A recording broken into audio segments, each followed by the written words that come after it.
Evil dead rise 2023। तो कहानी शुरू खतरनाक जंगलों को दिखाते हुए होती है, जहाँ पर हम एक अजीब सा घर देखते हैं। उधर उस घर में 3 दोस्त छुट्टियां मनाने आए हुए थे। ये घर नहर के किनारे था, जिधर 2 दोस्त तो बैठे बहुत ज्यादा मस्ती कर रहे थे, पर उनकी एक दोस्त घर के अंदर थी जिसका नाम जेसिका था। उसकी हालत बहुत खराब थी। अब जेसिका के पास उसकी दोस्त आती है जो उसके साथ खूब मस्ती कर रही थी और उसे एक किताब भी पढ़कर सुनाती है। पर न जाने एकदम से जेसिका को क्या हो गया था। वो अपनी अजीब सी आवाज में उस किताब को पढ़ने लगती है। जेसिका की आवाज को सुनकर ऐसा लग रहा था कि जैसे उसके अंदर कोई और बोल रहा हो। उसे उल्टियाँ भी आने लगती है। उसकी आंखों का रंग बदल गया था, जिसके बाद अचानक से वो अपनी दोस्त के बालों की जिल्द को उसके सर से अलग कर देती है और बाहर जाकर अपने दूसरे दोस्त का सर उसके जिस्म से अलग कर देती है। उसने अपने दोनों दोस्तों को मार दिया था। जिसके बाद हम जेसिका को हवा में उड़ता हुआ देखते हैं और उसकी दोस्त जो रोते हुए ये सब देख रही थी। अब तक तो आप लोगों को ये बात समझ नहीं आई होगी कि जेसिका कौन थी और इन तीनों दोस्तों के साथ आखिरकार ऐसा हुआ क्यों था।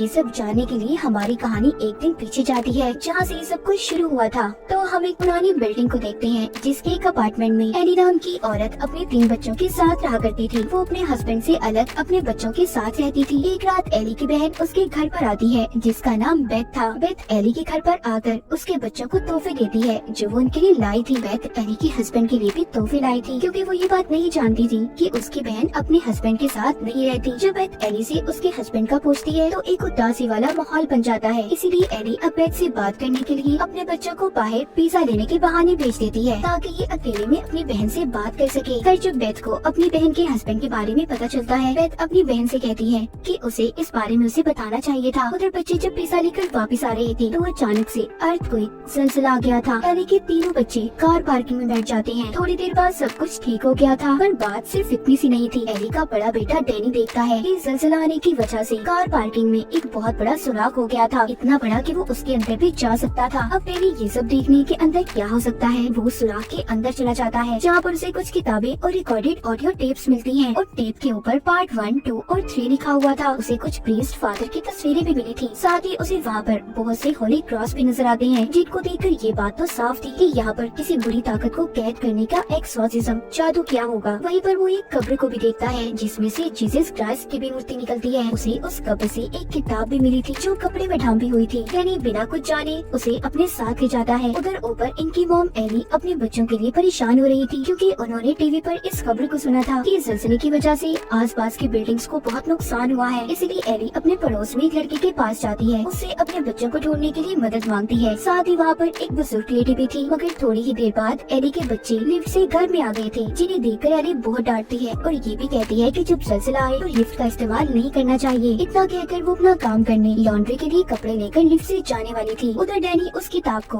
और जो ऑडियो टेप्स उसे मिली थी उन्हें लेकर कमरे में चला जाता है। अब वो उस किताब को खोलने की कोशिश कर रहा था, पर वो नहीं खुलती, क्योंकि वो किताब नुकीले दांतों से बंद थी। उस किताब को देखकर ऐसा लग रहा था कि जैसे वो किसी का मुंह हो। तभी उसकी उंगली उन नुकीले दांतों पर लग जाती है, जिससे खून आने लगा था, जो उस किताब पर भी गिरता है। पर हैरान कर देने वाली बात ये थी कि वो किताब उसके खून को अपने अंदर जज्ब कर लेती है और तभी वो किताब खुल भी गई थी। हम देख पाते हैं जिसमें अजीब अजीब तरह की तस्वीरें थी, जैसे कोई किसी पर जादू कर रहा हो। डैनी उस किताब को तो नहीं पढ़ता, पर जो उसे ऑडियो टेप्स मिली थी उन्हें जलाकर सुनने लगता है, जिसमें पहली ऑडियो टेप में एक फादर थे जो बता रहे थे कि हमने अपने साथियों के साथ किताब को जानने की कोशिश की है, जिसमें अजीब तरह के जादू के बारे में बताया गया है। अब अगली बात दूसरी ऑडियो टेप में थी। डैनी जब उसे चलाता है, जिसमें फादर उस किताब के बारे में बता रही थी कि ये किताब उन्हें मिली कहाँ से थी। और अचानक से वो ऑडियो टेप में से एक डिमोनिक आवाज आने लगती है, जैसे कोई काली ताकत उसमें कैद हो और बाहर आने की कोशिश कर रही हो। डैनी उस टेप को रोकने की कोशिश करता है, पर नहीं रोक पाता। तभी हम देख पाते हैं काली ताकत उस टेप से आजाद होकर लिफ्ट में एली के अंदर आ गई थी, जो आते ही एली की हड्डियों को बुरी तरह से तोड़ देती है। उसे बहुत ही बेरहमी से मार रही थी। डैनी उधर ऑडियो टेप को रोकने की बहुत कोशिश करता है, पर नहीं कर पाता। इतने में उनके घर की लाइट भी चली जाती है और किताब के सफ़े भी खुद ब खुद पलटने लगे थे। एडी की बड़ी बेटी जब लाइट को चेक करती है तो हर तरफ लाइट थी, सिवाय उनके घर के। इसका मतलब जो कुछ भी गलत हो रहा था वो सिर्फ इन्हीं के घर में था। थोड़ी देर बाद एडी अपने घर वापस आ जाती है, जो दिखने में थोड़ी ठीक लग रही थी, और वो चलकर अपने घर आई थी। मगर थोड़ी देर पहले हमने देखा था कि जो भी काली ताकत उसके अंदर थी उसने एली की हड्डियों को तोड़ दिया था। मगर अब एडी बिल्कुल ठीक चल पा रही थी और किचन में जाकर अंडे पकाने लगती है। जब उसके पास उसकी बहन आती है है और उसे बुलाती है, तो तभी वो उल्टियाँ करती है और अजीब सा बर्ताव करने लगी थी। एली जब थोड़ा सा अपने होश के अंदर आती है तो वो सिर्फ इतना कहती है, वो मेरे अंदर है, उसे मेरे बच्चों को कोई नुकसान मत पहुंचाने देना। इतना कहकर वो बेहोश हो गई थी। वो नीचे गिर जाती है। एली की बहन और उसके बच्चे उसे हॉस्पिटल ले जाने लगते हैं, पर सब लिफ्ट में जाने से डर रहे थे और सिलसिले की वजह से सीढ़ियां भी टूट चुकी थी। खैर ये सब मिलकर एली को कमरे में लिटा देते हैं। अब उधर इनके पड़ोस का वही लड़का जिससे एली ने अपने बच्चों को ढूंढने के लिए मदद मांगी थी, वो एली की आंखों को बंद करता है, मगर वो दोबारा खुल जाती हैं। वो फिर बंद करता है, वो फिर से खुल जाती हैं। ये सभी मिलकर एली के लिए प्रेयर करते हैं, क्योंकि इन्हें लग रहा था कि वो मरने वाली है। तभी उसके पास उसकी बहन बैठती है और उसे ये बताने लगती है कि वो उससे कितना प्यार करती है। तभी बेथ के फोन पर बेल बजती है, जो कॉल किसी और की नहीं बल्कि एली की थी, जो अपनी बहन से ये कह रही थी कि उसका जिस्म जल रहा है, उसे कोई बचाए। और तभी वो जिंदा होकर बैठ जाती है। जब बेथ अपनी बहन के जिस्म को हाथ लगाती है तो वाकई उसका जिस्म गर्म था। ऐसा लग रहा था कि जैसे उसका जिस्म आग में जल रहा हो। तभी बेथ उसे बाथ टब में ले जाती है। तभी अचानक से एली पानी से निकलकर दीवार पर चलने लगी थी और इतनी जोर से चीखती है कि सभी उसकी चीख सुनकर बेहोश होने वाले थे। साथ ही साथ बाथ टब में जो पानी था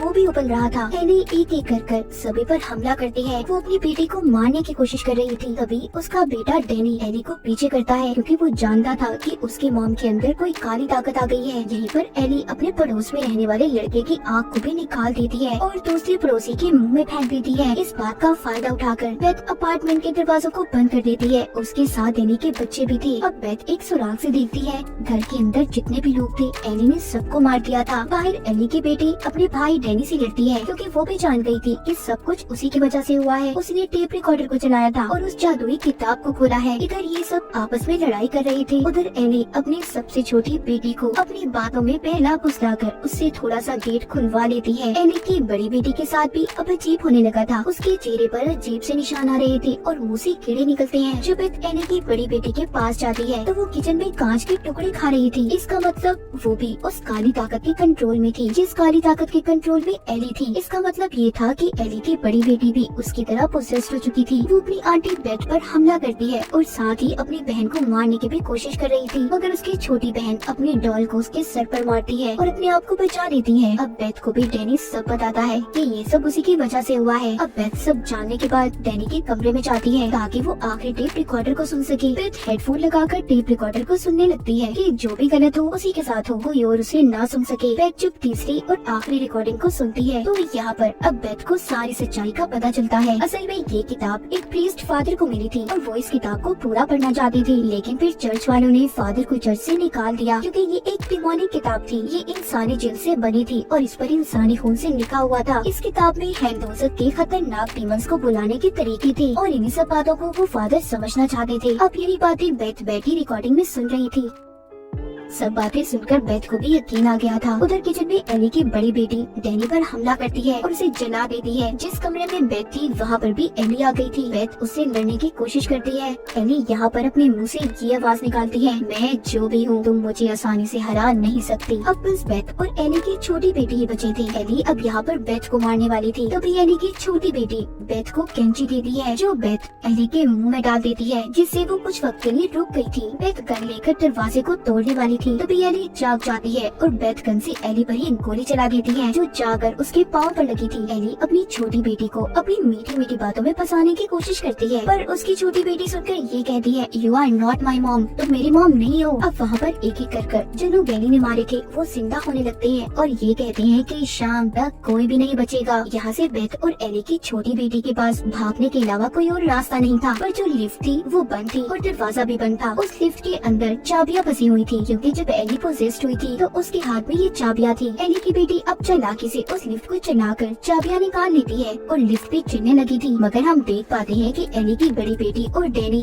जो कि मरने के बाद डीमंस के कंट्रोल में थे, खुद को लिफ्ट से जोड़ लेते हैं, जिससे अब जैसे जैसे लिफ्ट चलती है उसके अंदर उनका खून भरने लगता है। जैसे लिफ्ट नीचे आ रही थी खून भी बढ़ता जा रहा था। उधर उस किताब का सफा भी पलट जाता है, जिसमें अजीब सा बना हुआ क्रिएचर था और देखते ही देखते एली भी अब उस क्रिएचर में बदल गई थी। उधर जैसे ही लिफ्ट नीचे आती है तो खून भी बाहर आता है। खून में भरी बेथ और एली की छोटी बेटी जल्दी से गाड़ी में बैठ जाती है, पर उनके सामने दोबारा एली आ गई थी जो कि अपने डिमोनिक रूप में थी। वो अपनी छोटी बेटी पर हमला करती है। तभी बेथ चेनसॉ लेकर उसे मारने लगती है, मगर साथ ही वहाँ पर एली की बड़ी बेटी और डैनी भी आ गई थी। बेथ उन तीनों को पास ही चलती ग्राइंडर मशीन में डालकर मार देती है। अपनी ही फैमिली के 3 लोगों को मारना बहुत ही भयानक सीन था, मगर इसके अलावा बेथ के पास कोई और रास्ता भी नहीं था। जिसके बाद बेथ एली की छोटी बेटी को लेकर यहाँ से चली गई थी, मगर वो डीमन काली ताकत अभी खत्म नहीं हुई थी। अब हम अगले दिन का सीन देखते हैं कि एक लड़की जेसिका उसी लिफ्ट से नीचे आती है जो एली के नीचे वाली बिल्डिंग में रहा करती थी, और जेसिका वही लड़की थी जो हमने कहानी के शुरू में भी देखी थी। अब जब ये लिफ्ट से नीचे आती है तो बहुत सारा खून देखती है और पुलिस को कॉल करने वाली थी। तभी वही डीमन जो एली के अंदर था वो आकर जेसिका को भी पोसेस्ड कंट्रोल कर लेता है। अब आपको यहाँ पर समझ आ गई होगी कि जेसिका ने अपने दोस्तों को क्यों मारा, और अभी भी वो डीमन जेसिका के अंदर ही है। आगे वो डीमन क्या तबाही फैलाने वाला था कोई नहीं जानता। और इसी के साथ इवल डेड राइज की ये कहानी यहीं पर खत्म हो जाती है।